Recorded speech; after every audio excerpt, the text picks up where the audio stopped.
Several Iowa lawmakers were in Sioux City today for a series of forums to give the public a chance to speak with their state representatives face-to-face. The Sioux City Community School District hosted the first one this morning. KTIV's Clayton Anderson was at that forum and brings us more on how Siouxlanders say the new AEA bill will impact them. One of the major points for debate and disagreement was the bill passed by the House earlier this week. That bill would require to give 90% of special education funding to area education agencies, also known as AEAs. The remaining 10% will be controlled by the district.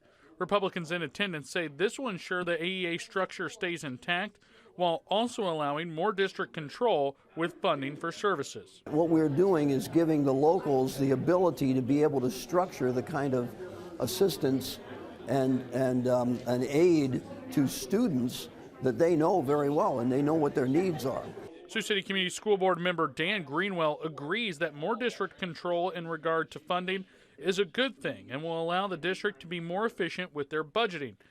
He says in a study done by the district, they found they aren't using a substantial portion of AEA media and ed services. Our board issued a resolution that said we should only pay for the services that we're receiving, and that's been our position. Representative J.D. Schulten of Sioux City, a Democrat who represents the minority party, says he did not feel lawmakers were given an adequate amount of time to read through the bill before the vote, and says the decision last Thursday was rushed.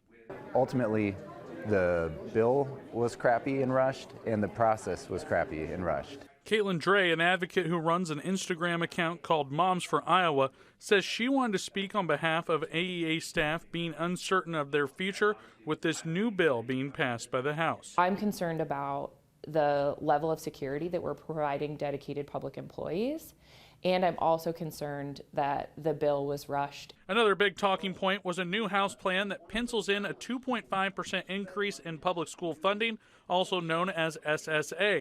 Previously, the number proposed was 3%. Greenwell says the delays in finalizing funding has the district having to make changes to their proposed budget.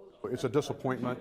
It's something we wish we had 3%, but this district is in a good financial shape, and we can take on that additional cost. Henderson says he would have preferred the funding increase to stay at 3%, but says it was still a good bill with some imperfections. In Sioux City, Clayton Anderson, KTIV News 4.